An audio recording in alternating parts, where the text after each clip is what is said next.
Hello and welcome to Nightmare Stories of the Otherside. Joining us today, we have William J. Hall, the author of the paranormal bestseller, The World's Most Haunted House, about the Bridgeport poltergeist on Lindley Street.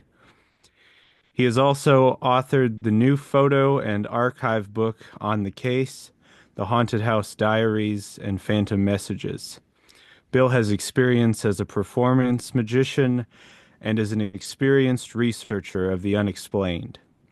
He has been interviewed around the world and broke Discovery Channel records when he appeared on The Devil's Road on Travel Channel and other programs, and his syndicated column, Magic and the Unknown, ran for 6 years in multiple newspapers. Welcome in, Bill. Tell us a bit more about yourself. Hi, thanks for having me. A Yes, you're bit more welcome. about myself. Well, I grew up watching, In Search of and Kolchak and like a lot of us. And what was the other one? Unsolved Mysteries. And was as a child fascinated with magic, so I was doing magic best I could. And and then I got into UFOs heavily.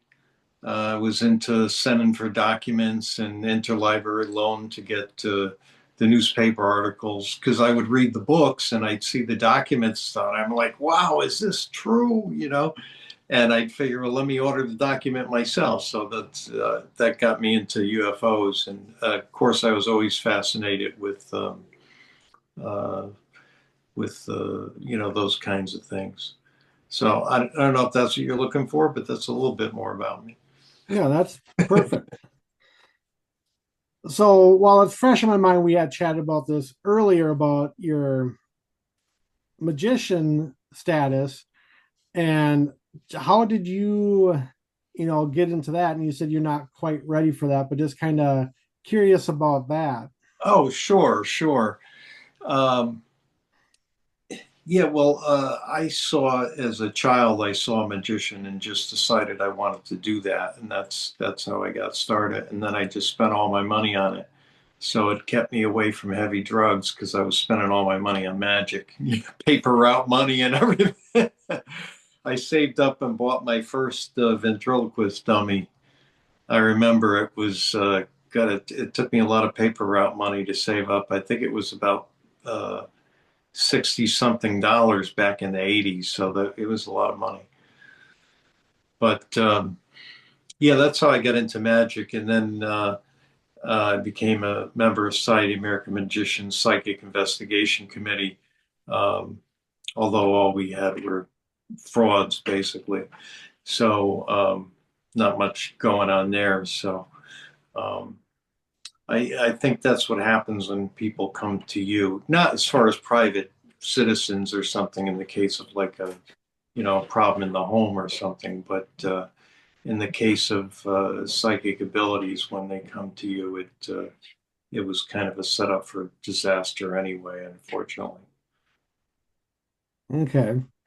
So for the magic, is that something you're gonna eventually pursue and be able to do for people, or is it just gonna be kind of like your own thing? No, I mean, I used to do hundreds of shows in a year.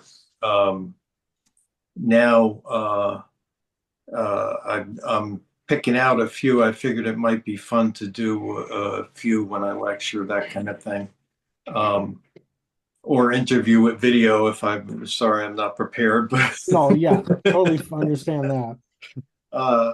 because in the old days when I had a show, it was you grab your case and go, and you know your stuff inside out. Um, but now I just do it for fun to entertain myself and uh, and other victims as they come across them. So All right, yeah, like as we chatted earlier, maybe someday when you're ready, we could do, another podcast where you could show us a little magic and, kind of walk us through that. Because I've always been interested in that and never seen anything in person or virtually. Yeah, it'd be fun to talk about, the aspect of mentalism and psychic tricks and things like that. Um, that's ideally what I would do in a lecture, either have an object move over, you know, to show people, yes, you can fake something, but usually I find it's not people faking stuff. It's usually misinterpretation, unless a Hmm. child is involved and they happen to fool the parents, but that usually doesn't fool any outsider. Um, but I think that would be a lot of fun is to include something like that, Oh, for especially sure. especially in the psychic realm, um, and psychokinesis, something visual Yeah. for people. Yeah, would be fun to do again. Yeah. All right. So, for the topic of UFOs, did you ever really do any research into that? Witness anything? Never witnessed anything. I proudly say that I really don't know what I'm looking at when I look in the sky, so it would have to be really obviously a uh, something I can't explain. But no, I haven't had it personally. Mine was all research through documents. I was a big reader of every book I can get my hands on. In the '80s, I was heavy into UFOs, and then and then it got to a point where you go as far as you can, and there's you're just there. But it'll be interesting to see what comes out as things get more public. I mean, the NSA used to be able to do whatever they want, and now it's a whole different ball game. Yeah. I mean, it's been that way for years. Um, good in one way, I guess, bad in another. I guess it depends what they're spending the money on. Yeah. All right. Just kind of going down my list of notes here. I was also kind of looking through your bio a little bit today. Um, it talks about folklore, urban legends, like, pyramids, mysterious tales. Can you kind of dig us into that a little bit? Oh yeah, I would pick a different subject every month. Like the Black Dog of West Peak was one that's a common one in Connecticut, and I would do a story on it. And some had explanations, and some didn't. Depending on uh, what the story was on. But yeah, I would write about the pyramids construction. I'd write about all kinds of things, and I did that for about 6 years in multiple papers. So that was a lot of fun. So for like urban legends, are there like any that, stood out to you that could be, more real or all is made up? Um, that's a really good question.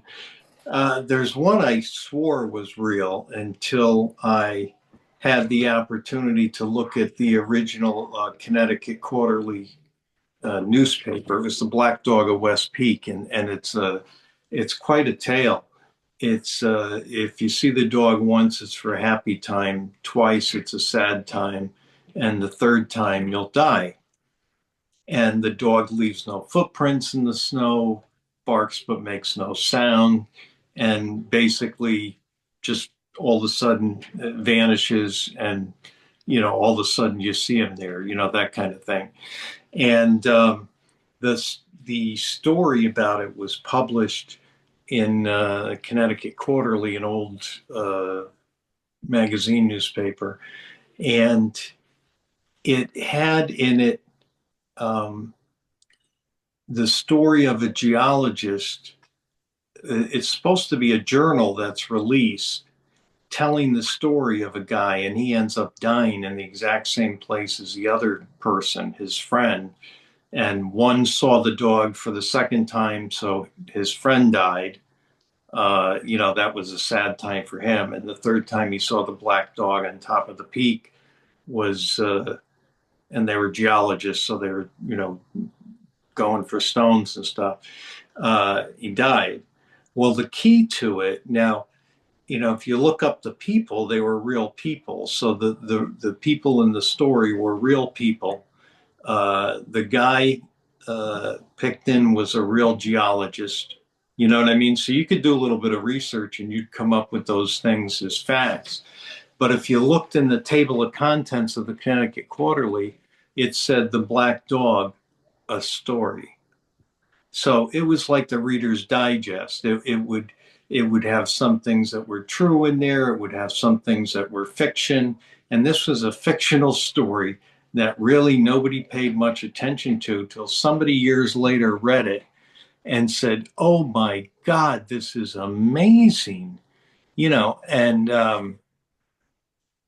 And the legend began. And that story is in so many paranormal books, especially Connecticut-based ones. But that's an urban legend that really sounded convincing because the release of a journal and all those people you can go and verify were real people. There were some telltales, is the pictures were in the winter time and you wouldn't go digging for stones in the winter. Mm-hmm. But but the people in it were real. So it didn't fool anybody at the time. At the time it was released, people knew it was a fictional story. It was when it was picked up years later and read and then retold as the journal that was released. But if you go back to the original, and I had the original story when I wrote my article on it, I had the original story, but what I didn't have was the table of contents. So I didn't have the context to know that it was intended to be a fictional work, you know. Um, so that's a fascinating one. So even if you dig deep, of course, with the internet, it's a lot easier now.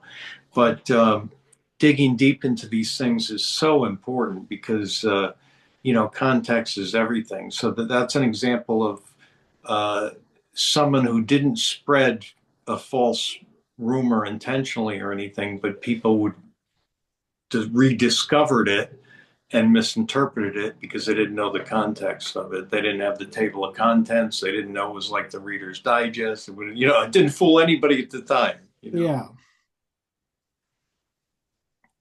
So, any other urban legends, besides that one that stand out to you?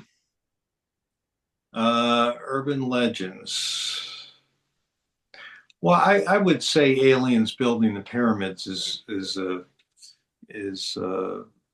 would be an urban legend. I mean, I think the pyramid um, construction has been best explained as building it from the inside. So you build it level by level from the inside, which is why they have those short corridor things that go around that they don't know what they do.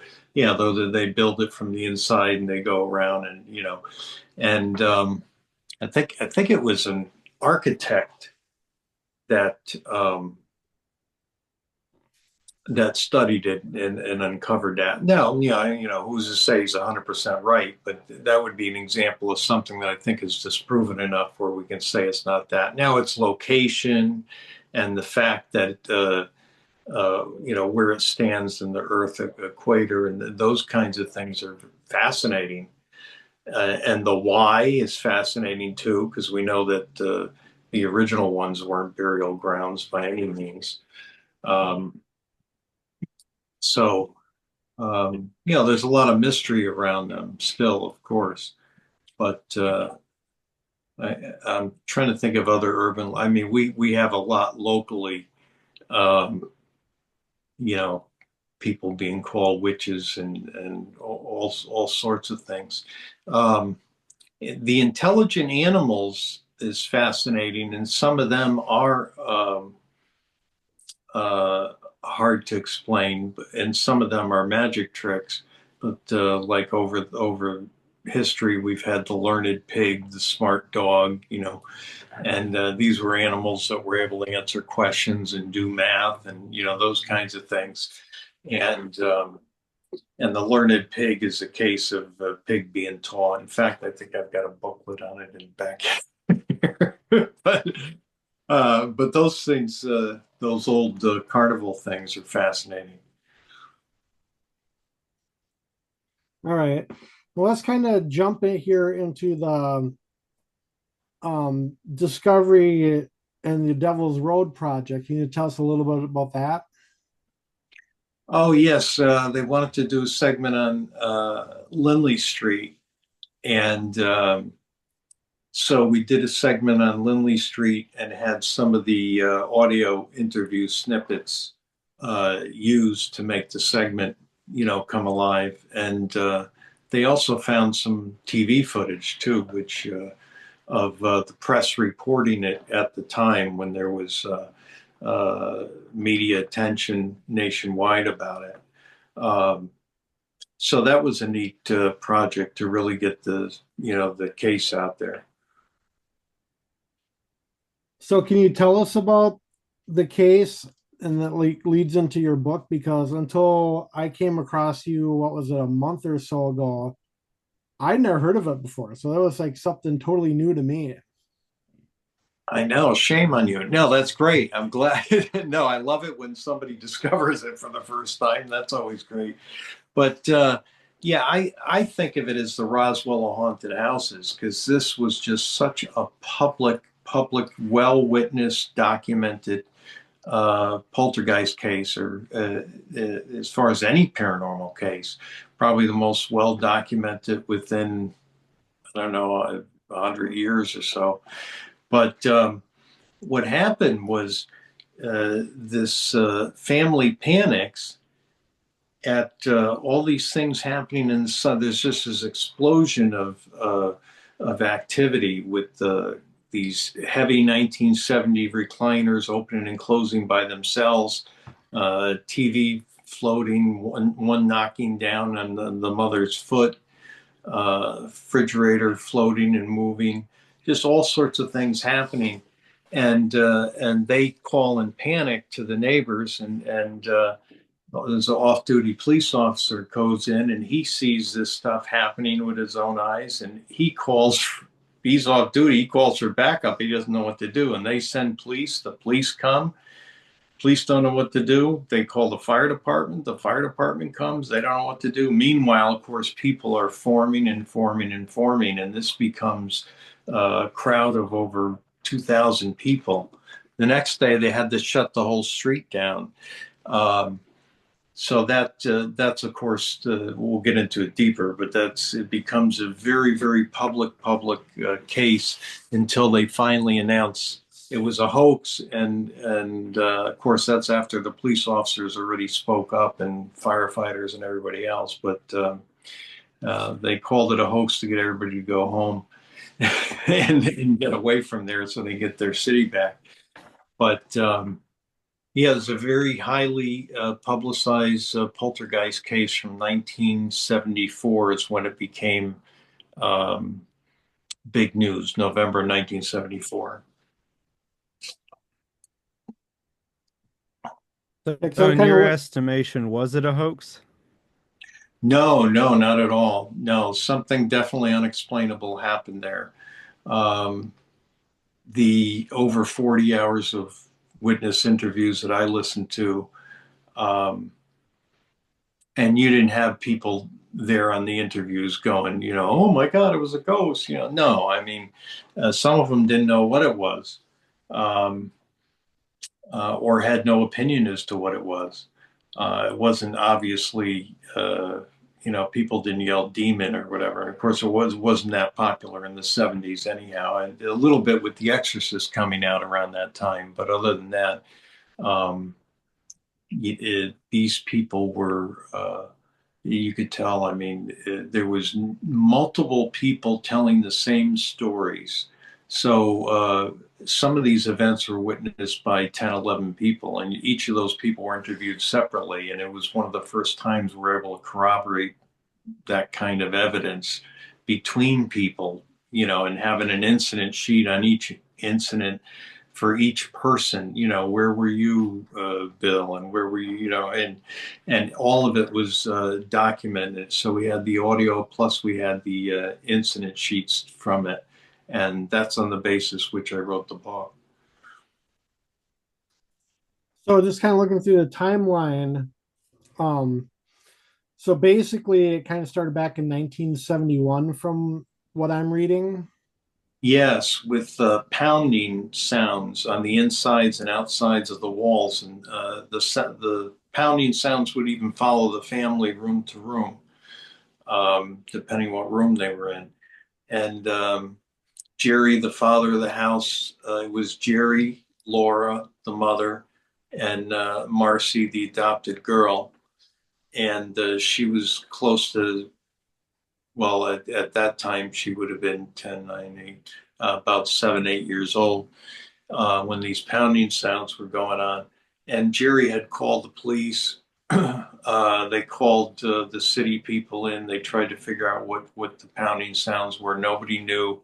They even recorded them with the off-duty police officer friend across the street, Officer Holsworth, and he ended up giving the tape to Jerry. Ended up giving the tape to Ed Warren, who ended up giving it to Boyce Beatty, the lead investigator in the case, who ended up giving it to me. So we actually have those poltergeist sounds on there, which is quite cool. But yeah, that's that part. Um, yeah, 'cause it just kind of like my daughter, she was like looking over and she's like, "Oh, this is like just some of the stuff that was going on." And it's just like, oh, it seems pretty crazy to me. It's just like how much stuff actually happened there. Yes, it was a big weekend where it really, really exploded. And that's where you had it was really bad for them during that time. I mean, it lasted, of course, longer than that, but the heavy activity, where, like you said, where uh, it's just so much. And what made it even more spectacular is you have a lot of people going in and out of the house. And normally, when you have that, you get activity subdued. Um, and in this case, there were things happening with so many people there, uh, which is counterintuitive to what we experience a lot in these cases. But yeah, just kind of like, looking through this, like on that Saturday, a TV fell on Laura's foot, and then later on the TV fell again. That's just like, that's got to take some extreme power because, like, back in the 70s, TVs weren't really light like they are now. Oh yeah, solid wood, and they had a lot of TVs for family in the '70s. They really did. But yeah, they had a TV in the kitchen, and that came down on Laura's foot and broke her toe. And then the TV and the table flipped over, sending groceries everywhere. I mean, it was really a crazy scene there. Even a block of knives pulled itself off the wall, and they all went towards Jerry. Jerry had to catch the block, and he's over there ducking. And luckily nobody got hurt or anything. But Laura did break her toe, so I mean, it's you know those things could be dangerous, especially with the stuff they had flying around and falling off. So for like when you were, going through the interviewing people, like what are some of the things you recalled that everybody was saying? Um, the way the TV behaved, I think, was interesting. Um, one of the ladies I interviewed, Susan Holsworth, who was just in high school at the time, but she was there, and she saw the TV come down, and she said it didn't fall down; it let itself down. I thought that was interesting wording, but yeah, things would go slower than normal. Um, Not just boom, it would be like that. which is why it took so long for the TVs to malfunction. But they did eventually borrow a TV from the neighbor. Could you imagine that? Going, say, hey, you heard about that poltergeist we got over there? Well, all our TVs are broken. Could we take one of yours? Yeah. You know? So what are some other instances, I'd say, well, am I going to get it back in one piece? right? Borrowing the TV Oh, across to the exactly. poltergeist house. Yeah, yeah. That's some neighbor. He let them have it anyhow. So what are some other instances that happened during the time?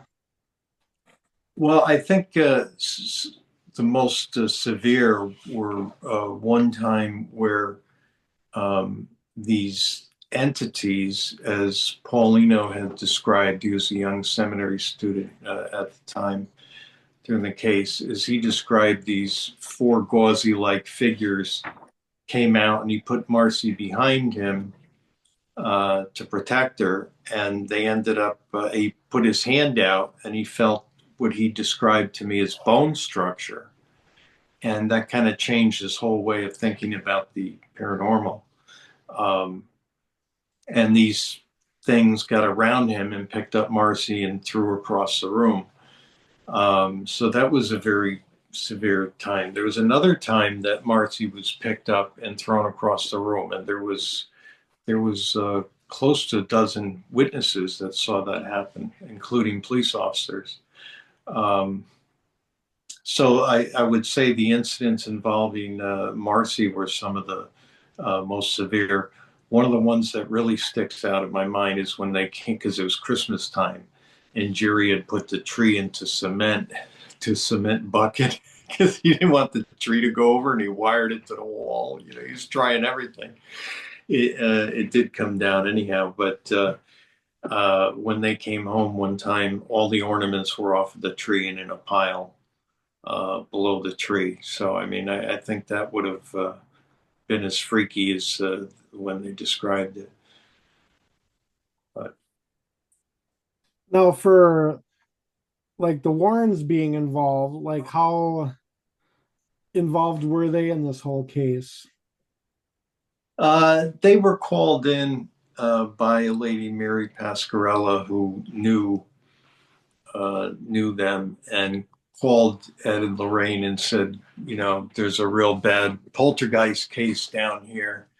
And she told Ed there was fire engines and police cars and crowds of people, and the news is here.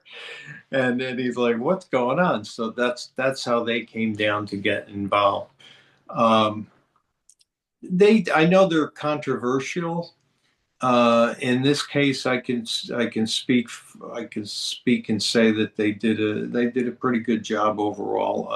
I'd say involving the press or encouraging the press was probably not a good thing, but then again, with the way this was exploding, it probably would have gotten there anyhow.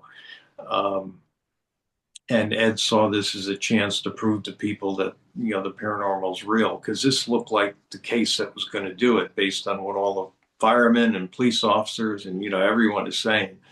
Um, so it was that level of case. They ended up getting kicked off the property. That was when it was announced a hoax. But so did Paulino, who was the young seminary student. Father Charbonneau also was involved with them, and he went there with the family. So they came as four people that stayed with the family for a pretty good amount of time, and then came back. And then uh, after by Tuesday morning, when they announced it was a hoax, because this thing was just growing and growing, and on Thanksgiving somebody tried to set the house on fire. So they really needed the city to get back to normal. So they had to had to grab the hoax story and go with it. And for most people, for the most part, it dispelled the crowds. Not, of course, for the people who were paying attention, but it like the chief said at the time, I did the best I could with what I had. I had to get the city back under control. So then here also in the notes, so like it says late January of 1975, the events persisted, and then that led to a radio show appearance. What would that involve? Yeah, after the hoax was announced and things calmed down, they did go on to a radio show, and they really wanted to establish three things. They wanted to say, hey, we're not crazy. Number two, Marcy didn't do it, even though that's what was said in the news and everything. Um, and that it was real. So they went on the radio show and they did that. Um, and after that WNAB radio show, they never spoke about it publicly again. They wouldn't do any interviews or they wouldn't talk about it again. They just did that one last interview. And they were trying to put it behind them, but of course it wasn't that easy. And then 1975, well, in February, like it's saying, for sale sign went up and the house was eventually sold, but then, no, it was actually not sold. No, it wasn't actually sold. They tried to sell it, they couldn't sell it.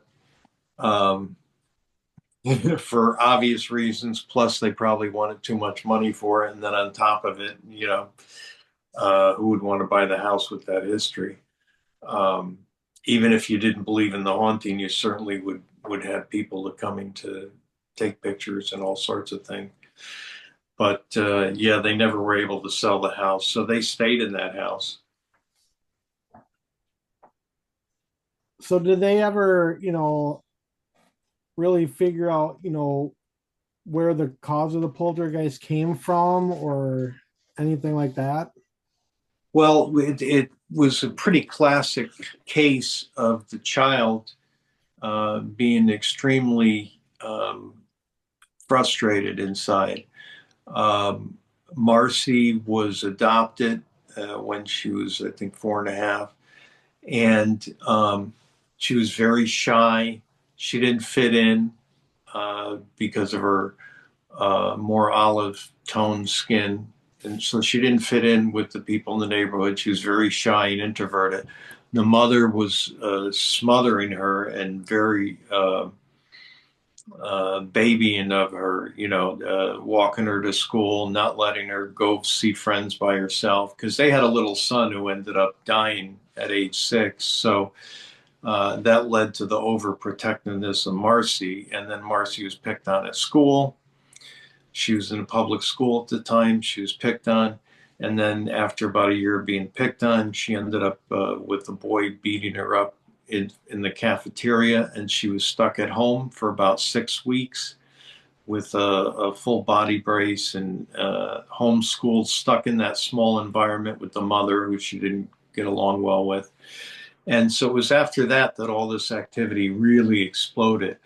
So I think it's pretty classic in that sense of, the generation of the poltergeist activity. Now, for those like, that are new to this, like myself, and if they would pick up a copy of your book, what could they, expect in reading that? Well, it has the book on the case has the police reports in it. It has the whole story as it really happened from the people who want to know what really happened or what really went on there for the first time were able to tell it because of the 40 hours of interviews and the great documentation done by the original investigation team, Boyce Beatty, Jerry Sulfin. Um, they did a great job in documenting this poltergeist case. And the book has that as well as, like I said, the actual police reports. Some of the most stunning police reports you'll ever see on file. Surprised they handed them in, so they have guts for that. But yeah, and it has a lot of data in it. How many incidents was Marcy there for? The story of Marcy being responsible for it all. So that could be disproved just by looking at the data. So there's a lot of data in there. So it was a really deeply investigated and researched case. So if you wanted to prove to somebody about the paranormal, it's a good book to give them. I think this is as close as they're going to get, unless they experience a bunch of stuff themselves. That of course Yeah. will do it too.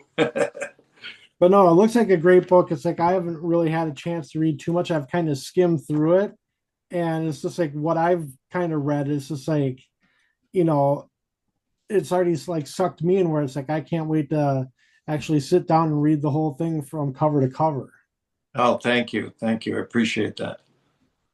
And it's like I'm sure my daughter, she was like when she was looking through the investigator companion, she goes, I might have to end up reading this too. Well, that's cool. But then again, she's like, Dad, the book just sitting on your desk is going to read itself. I'm like, well, but you try dealing with you and your sister. And it's like trying to find the time to actually read. She's gonna take it from you if you don't read it soon. See, Well, that's okay. She can read it first. there you go. So besides, that Yeah, paranormal, oh, you were going to say something, Laurel? yeah. This story is interesting to me because it sort of bridges the gap between the old language, which is poltergeist, and the modern understanding, which is a PK manifestation. So with the old language, poltergeist just meaning noisy ghost. Okay, there's the assumption that there's a spirit there knocking on the walls, tossing the furniture. And the modern understanding, where you mention the highly frustrated child, sort of manifesting this psychokinetically out of her own internal struggle with life and how she's been treated. That is one theory. I know Bill Roll, who wrote well the book on the Poltergeist. But I know Bill Roll, great researcher. I know he said his theory was that sometimes it's psychokinetic, sometimes it opens a door, if you will. But we know whatever frequencies that Marcy's sending out was answered by these poltergeists, whatever that may be. Of course, we don't ultimately know what it is, but I think the other thing we're dealing with, if you buy into the multiverse theory, is that some of these things are intentionally done, yes, by an entity or psychic kinetically, maybe, or a mix of both, as Bill Roll suggested. But um, I think the other thing is when you're dealing with a poltergeist or any of the paranormal activity is if you believe in the multiverse, then you might have the washing together of the worlds that are causing some of these things to happen and not to be an intentional thing directed by, a being. So there's that too. So I try to keep an open mind.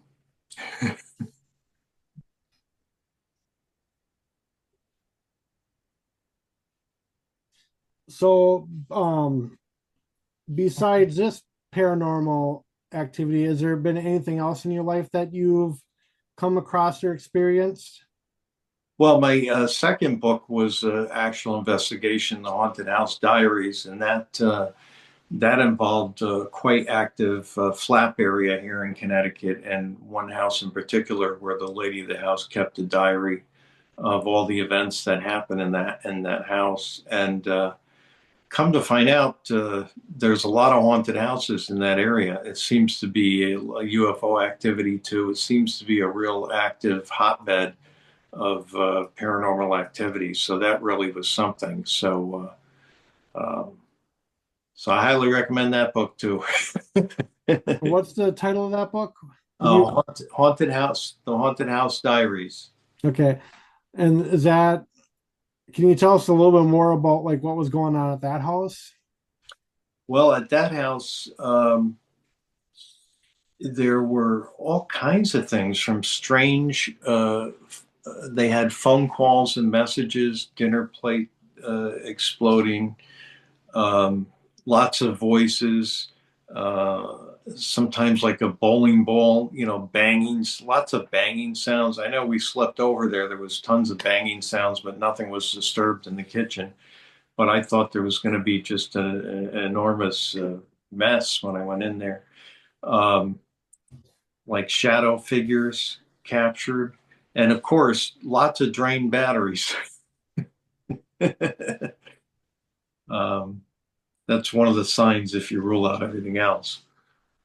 But Been yeah, there, done that. Haunted House Diary, quite a variety of activities, especially over the years. They had quite a variety of activities. It's like a whole encyclopedia of a paranormal circus. I mean, the place used to be a general store at one time. So it's just a real fascinating place. Okay. So besides that, like for the paranormal, have you done like any investigations at locations or just primarily homes? Primarily homes. I mean, I'm open to locations, but with time and stuff, I've concentrated on trying to help people when they had a problem. Um, but yeah, like we were talking, I love the whole asylum and sanatorium. I think those would be just a great place to feel around in. Yeah, they definitely are interesting, that's for sure. Yeah. Let's see. So are there like you have anything coming up this year as like far as lectures, any other books coming out? No other books coming out that I know of, or at least not yet. But I'm writing a bunch of stuff, but we'll see what happens. And I don't have any big conferences booked yet. I've a few I'm looking at, but nothing yet. So far just kind of a relaxing 2025. And so far, yeah, been doing a lot of interviews, so like with you, so that's a good thing. So one thing I like to ask people that are authors, like if somebody else were to want to write a book, what would some of your advice be to them? Buy books on writing a book, on how to write a book. Um, that's what I did. I think if you're a writer, you should be a reader. And what I did is I went out and bought every book I could on how to get an agent. And when I got an agent, I read every book I could on how to get a book deal, and all that kind of thing. Yeah, I'm not saying you got to read every book. I'm saying that there's a set method to do it, and if you follow it, you should get published. Or you may want to try the self-publishing route, but that'll work well if you have a lot of friends. Otherwise it's very difficult. But yeah, it's a set process, and you got to send a query letter, which is a little letter, which is kind of like the back cover of your book almost, to really get them to want more. And then if they want more, you send them a book proposal. And then if they like the proposal, then they give you an offer. So that's basically how it works. All right. So before we end for the night, do you have like any other, mysterious tales you want to tell us about or any other experiences you've had over the years? Yeah, trolls. I started hearing a lot about trolls. I interviewed a family, and I'm talking, eight or nine people, and they all have seen these little ugly, ugly things. And it even, I write about it in my third book, Phantom Messages, but these little ugly things. And then a friend of mine, Mike Stevens, in the UFO community, you may have heard of him. He he had seen him, and I said, you must have been hesitant to even talk about that. And he's like, oh, yeah, yeah. But I'm like, but I've heard about these things. So it's really fascinating. I don't know if there's enough for a book on it, but I definitely want to find more people who have had those kinds of experiences and find out if there's similarities there. Um, they use the expression trolls. I'm not saying they're actually troll, but they describe them as in the original legend. They say they appear in sets of three, and that's the same thing this family told me, which is kind of bizarre.